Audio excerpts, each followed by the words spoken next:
ባሌን ሳይፈልግ እንዴት እንዳገባሁት ልንገራችሁ። ምግብ ቤት ሻይ ቡና ምናምን ነገር እሰራ ነበርና ከስተመሬ ነው ይመጣል። ሶስት ጓደኛሞች ናቸው። ለሶስት ነው የመጡት። ቁርስ፣ ምሳ፣ እራት ምናምን ነገር እኔ ጋር ነው። ቡናውንም ሻዩንም ምግቡንም እኔ ጋር ነው የሚመገቡት። እና የወር ደመወዝተኞች ስለሆኑ የቤት ኪራይ ሼር እያደረጉ ነው የሚከፍሉት። ቤቱ ውድ ነው እና በወር ደመወዛቸው ሲመጣ የቤት ኪራዩንም የኔን የምግብንም አንድ ላይ ስለሚሰጡኝ ቋሚ ከስተመሮቼ ልክ እንደ ቤተሰብ ሆነናል ማለት ነው። እና ከዕለታት አንድ ቀን አንደኛው የስራ እድገት ያገኘና ሌላ ቦታ ይገባል ማለት ነው። ከፍተኛ ሌላ ቦታ ይገባል። ከዛ በኋላ ሁለቱ ይቀራሉ ማለት ነው። ሁለቱም የቤት ኪራይ መክፈል በጣም እየከበዳቸው ስለነበረ እኔም አንዳንዴ አግዛቸው ነበረ። የምግቡ ምናምን ነገር አግዛቸው ነበርና እንደዛ እያሉ እየኖሩ እኔ ባሌን እወደዋለሁ፣ ግን እንደምወደው አያውቅም ነበረ።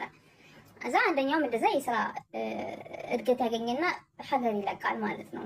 ከዛ አሁን ያገባሁት ባሌ ብቻውን ይቀራል ማለት ነው።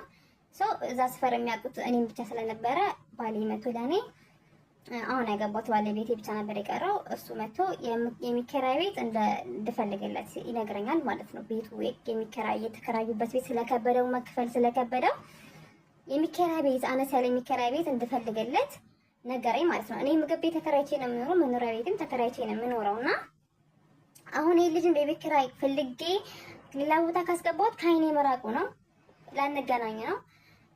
ምን ሀሳብ መጣልኝ? እኔ የምኖርበት መኖሪያ ቤት እንዲኖር ማለት ነው።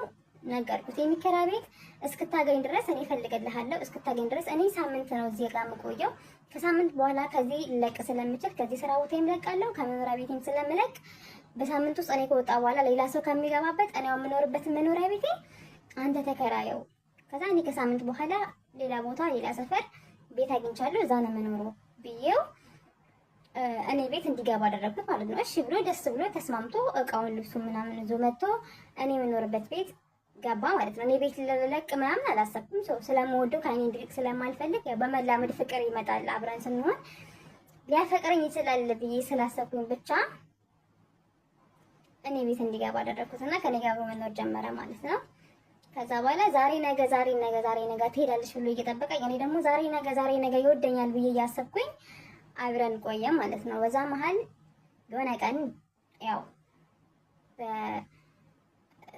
ተሳሳትን ማለት ነው። ቀን ያው ተነካካን፣ ተሳሳትን። ከዛ በኋላ ያው አረገዝኩለትና ልጅ ወለድኩኝ። ያን ልጅ ተወልዶ ማርገዝለትም እሱ አይፈልግም ነበር። ዛሬ ነገ ትሄዳለች ያለ ነው ይሄ ነገር የተፈጠረው ማለት ነው። አንድ ቀን በፍቅር አይን ሳያየኝ ዛሬ ነገ እየተባለ እቺ ልጅ ተረገዘች ማለት ነው። ተረገዘች፣ ተወለደች እና ተረግዛም ስትወለድም የክርስትናም ሳስነሳም ድግስ ልደግስ አስቤ አንተ ጓደኞችን ጥራ፣ እኔም ጓደኞችን እጠራለሁ፣ ቤተሰቦችን ጥራ፣ በዛም ቤተሰቦቻችን ሊተዋወቁ ብዬ አስቤ ቤተሰቦችህን አምጣ፣ ቤተሰቦቼን ላምጣ፣ ጓደኞችን አምጣ፣ ጓደኞችን ላምጣ፣ በዚች ልጅ ክርስትና የኔም ያንተን ቤተሰብ ይተዋወቅ ብዬ ስለው አገባሽኝ እንጂ አላገባውሽም አለኝ ትላለች ባለ ታሪካችን።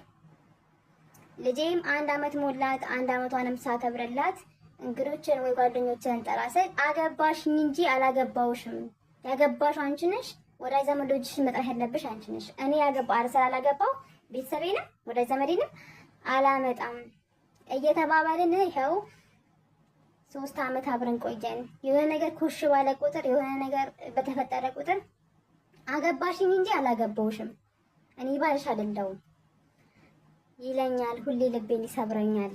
እኔ እንደዛ ያለኝ እንኳን ስቲል በጣም ነው የምወደው፣ ላጣው አልፈልግም። ግን በእያንዳንዷ ደቂቃ በእያንዳንዷ ምንም ነገር ይፈጠር ምንም ነገር ልበለው አገባሽ እንጂ አላገባውሽም ባልሽ አይደለሁም ይለኛል። ግን አብሮኝ ያለው እንደ ባልና ሚስት አብረን ነው የምንኖረው፣ ልጃችንንም ሰላም እያሳደግን ነው። ግን ይለኛል እንደዛ እና በጣም ጨንቆኛል።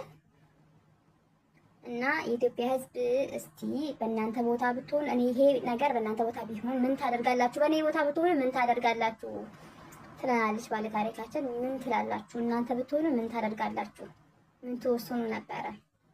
እና ይሄን ታሪክ ደግሞ እኔ አንዳንድ የወንዶች የወገብ ቅማል የሆናችሁ ሴቶች አሉ፣ ማተፋቱ ከወደዳችሁ እንደዚህ ጥቅቅ ብላችሁ ማተፋቱ ወንዶች ምን ይላሉ መሰላችሁ? አይደለም እኛ ተለምነን ጠይቀን እንኳን ቶሎ እሺ ስንባል አይመቸንም፣ አይደላንም የሚሉት አይደለም። ጠይቃችሁ ግልጽነቴ ምናምን ብለሽ ወንድ ልጅ እኔ ሄደሽ የፍቅር ጥያቄ ጠይቀሽ ምናምን እጅሽ ላይ ያስገብትሽ መቼም አትከበሪ፣ መቼም አያከብርሽም። ጥፍ ግፍ ብለሽ ምናምን ወንድ ልጅ እንደፈንደ የእናት ልብ ያለው አለ። አንቺ እንዳትጎጂ ብሎ ከአንቺ ጋር የሚሆን ወንድ አለ። ሳይፈልግሽ አንቺ እንዳትጎጂ ሆኖ ከአንቺ ጋር ረጅም ጊዜ የሚቆይ ወንድ አለ። ተረጂውና ፍቺው፣ ተፋቹ። ወንድ ልጅ ሲለመን አይወድም። ለምኑ ራሱ ቶሎ ማግኘት አይፈልግም። በቃ መለመን አፈርደቼ መብላት ይፈልጋል ወንድ ልጅ። ስለዚህ አፈርደቼ ካላስበላችሁ እሺ አትበሉ። መጨረሻችሁ እንደዚህ ሲልሽ ነው የሚሆነው።